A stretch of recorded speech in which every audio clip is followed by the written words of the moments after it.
আসসালামু আলাইকুম, সবাইকে স্বাগতম। প্রিয় শিক্ষার্থী বন্ধুরা, আজকে আমি এই যে আইসিটি বিষয়ের এইচটিএমএল সম্পর্কিত টেস্ট পরীক্ষায় কুমিল্লা ক্যাডেট কলেজে যে প্রশ্নটি এসেছিল সৃজনশীল, ওই প্রশ্নটির আলোকে এইচটিএমএল কোড কিভাবে লিখতে হয় সহজভাবে আলোচনা করার চেষ্টা করব। তো আলোচনায় আছি আমি মোহাম্মদ সিরাজুল ইসলাম। চলো শুরু করা যাক। এই যে লক্ষ্য করি, এইখানে কুমিল্লা ক্যাডেট কলেজে যে টেবিলটা এসেছিল এর ঘ নাম্বারে বলেছিল এর আলোকে এইচটিএমএল কোড লিখতে হবে ওয়েব পেজটি পাওয়ার জন্য। এই টেবিলটা লক্ষ্য করলে দেখতে পাই 1 2 3 4 5টা কলাম আছে, 5টা কলাম আছে, আর উপর থেকে 1 2 3 4 5টা রো আছে। এইখানে আবার 1 2 3 তিনটা রো একসাথে করেছে এই রিভার লেখাটা। আবার এখানে প্রত্যেকটা তিনটা কলাম একসাথে করেছে। আবার এইখানে photo.jpg নামে একটা ছবি যুক্ত হচ্ছে এই সেলটায়, সেই সেলটার মধ্যে আবার 5টা রো একসাথে করেছে। তো আমরা জানি যে রো একসাথে করার জন্য রো স্প্যান অ্যাট্রিবিউট ব্যবহার করতে হয় টিডির মধ্যে। তাহলে আমরা এইখানে রো স্প্যান অ্যাট্রিবিউট ব্যবহার করব টিডির সাথে, যার ভ্যালু হবে 3, রো স্প্যান সমান 3 হবে। এখানেও কিন্তু রো স্প্যান অ্যাট্রিবিউট ব্যবহার করব, যার ভ্যালু হবে 5, কারণ 5টা 1 2 3 4 5টা রো একসাথে করেছে। আবার 1 2 3 4 এই 4 জায়গায় তিনটা কলাম একসাথে করেছে। তো এই 4টা সেল যখন তৈরি করব প্রত্যেকবার কিন্তু এই কল স্প্যান অ্যাট্রিবিউট ব্যবহার হবে, যেখানে লিখতে হবে কল স্প্যান সমান 3, প্রত্যেকবার এখানে লিখতে হবে যতবার আমরা এইগুলি লিখব। যাই সমাধানের চেষ্টা করি। আমি এখানে সমাধান করে দেখাচ্ছি। প্রথমে ডক টাইপ এইচটিএমএল লিখব, এরপরে এইচটিএমএল এর ওপেনিং ট্যাগ লিখব, বডির ওপেনিং ট্যাগ লিখব, মূলত বডির মধ্যে তো টেবিলটা তৈরি করব সেই জন্য।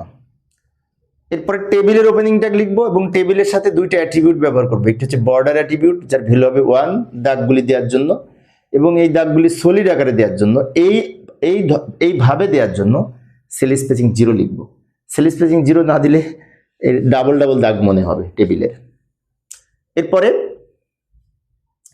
ক্যাপশনের মধ্যে এটা লিখবো, এই যে ক্যাপশন ওপেন, ভালো করে লক্ষ্য করি, ক্যাপশন ওপেন ক্যাপশন ক্লোজ, মাঝখানে লিখেছি এই রেজাল্ট, এখানে যা লেখা আছে এটা, কিন্তু এই লেখাটা বোল্ড আকারে দেওয়া আছে।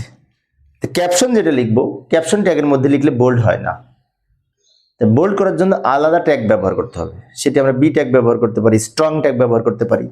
তো আমরা বি ট্যাগ ব্যবহার করেছি, ক্যাপশন ওপেন ক্যাপশন ক্লোজ, দুই দিকে বি লিখেছি বোল্ড করার জন্য, ক্যাপশন লেখা হলো। এরপরে এই সারিটা তৈরি করব, এই সারির মধ্যে এইটা এইটা আর এইটা হবে, টি আর ট্যাগ ব্যবহার করব, টি আর ট্যাগ ব্যবহার করে সারি তৈরি করব।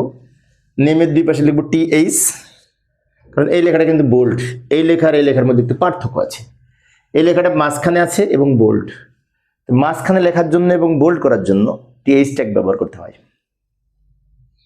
আচ্ছা, এবার রিভারের দুই পাশে TH, রিভার লিস্ট এর দুই পাশে লিখব TH, কিন্তু প্রথম TH কে এই কল স্প্যান সমান 3 লিখবো, কারণ এই লেখাটা তিনটা কলামে একসাথে করে একটা হয়েছে। তো কল স্প্যান সমান 3, টি এই যে TH কল স্প্যান সমান 3, একটু পরে আমি বোঝাই দিচ্ছি, দ্রুত লিখে দিলাম। এবার আমি বোঝাই দিচ্ছি, TH ওপেন TH ক্লোজ, মাঝখানে রিভার লিস্ট লিখেছি, কল স্প্যান সমান 3 লিখেছি, তিনটা কলাম একসাথে করেছে। এবার এইটার জন্য আবার TD ওপেন TD ক্লোজ, ফলে কি হবে, এই ঘরটা তৈরি হবে, এবং এই ঘরটা 1 2 3 4 5টা রো একসাথে করেছে, তাই লিখেছি রো স্প্যান সমান 5। আবার লেখাটা মাঝখানে আছে, তাই লিখেছি অ্যালাইন সমান সেন্টার। এখন আমাকে অনেক শিক্ষার্থী প্রশ্ন করতে পারে, এখানেও তো মাঝখানে ছিল, তো আমরা তো অ্যালাইন সমান সেন্টার লিখলাম না। লিখি নাই, কারণ এখানে TH ব্যবহার করেছি, সেই জন্য। TH ব্যবহার করলে অ্যালাইন সমান সেন্টার লেখা লাগে না, ওই এমনিতেই সেন্টারে নিবে। আচ্ছা, এখানে যেহেতু TD ব্যবহার করেছি সেজন্য অ্যালাইন সমান সেন্টার লিখেছি, কারণ TDর ক্ষমতা নাই মাঝখানে নেওয়ার, অ্যালাইন সমান সেন্টার লিখতে হবে, টিডির মধ্যে যা লিখবো সেটা সেন্টারে নিতে হলে। এখন TD ওপেন TD ক্লোজ, এই সেলটা তৈরি হলো, সেলের মধ্যে ছবি আছে photo.jpg নামে, ছবি যুক্ত করার জন্য আমাদের IMG ট্যাগ ব্যবহার করতে হয়। আর IMG ট্যাগের গঠনটা হচ্ছে IMG SRC সমান ছবির নাম, IMG SRC সমান ছবির নাম। এই যে IMG SRC ছবির নাম যেটি দেওয়া ছিল photo.jpg, এবং অল্টা অ্যাট্রিবিউটের ভ্যালু আমরা photo.jpg লিখেছি বলে এটা এখানে দেখা যাচ্ছে, যদি না লিখতাম তাহলে ওটা ওখানে দেখা যেত না। ওকে, এখন এই পর্যন্ত লেখা হয়েছে আমাদের, এইটা এইটা এইটা, তাহলে এইটুকু বাকি আছে। এই পেজ শেষ, পরের পেজে আমরা এইগুলি করব। যায়। আবার টিআর ওপেন করলাম, এই টিআরের মধ্যে কোনটা কোনটা হবে, রিভার আর তিতাস হবে। আবার তারপরে টিআরের মধ্যে শুধু গোমতী হবে, তারপরে টিআরের মধ্যে শুধু মেঘনা হবে। সবার শেষে যে টিআর ব্যবহার করব তার মধ্যে এই চারটা হবে। আমি আবারও বলছি, এটা এইটা আর এইটা হয়ে গেছে, এখন আমাদের বাকি আছে এইগুলি। তো টিআর যে ওপেন করলাম, আবার টিআর ক্লোজ করব। পরবর্তী রো এর মধ্যে আমরা কি কি লিখব, এইটা আর এইটা। খেয়াল রাখতে হবে কিন্তু হিসেবটা। রিভারের দুই পাশে লিখবো টিডি ওপেন টিডি ক্লোজ, মাঝখানে রিভার লিখেছি, কিন্তু এই যে 1 2 3টা রো মার্কস করেছে, তার রো স্প্যান সমান 3 লিখেছি। আবার তিতাসের দুই পাশে টিডি ওপেন টিডি ক্লোজ করব, কিন্তু এখানে 1 2 3 3টা কলাম মার্কস করেছে, তাই কল স্প্যান সমান 3 লিখেছি। এটার সাথে মনে হচ্ছে আবার এটা হবে না, ওইটা আর হবে না, ওটা হওয়া শেষ। এটার সাথে এটা হবে, তারপর টিআর ক্লোজ করব। এটার সাথে এটা হয়ে গেছে।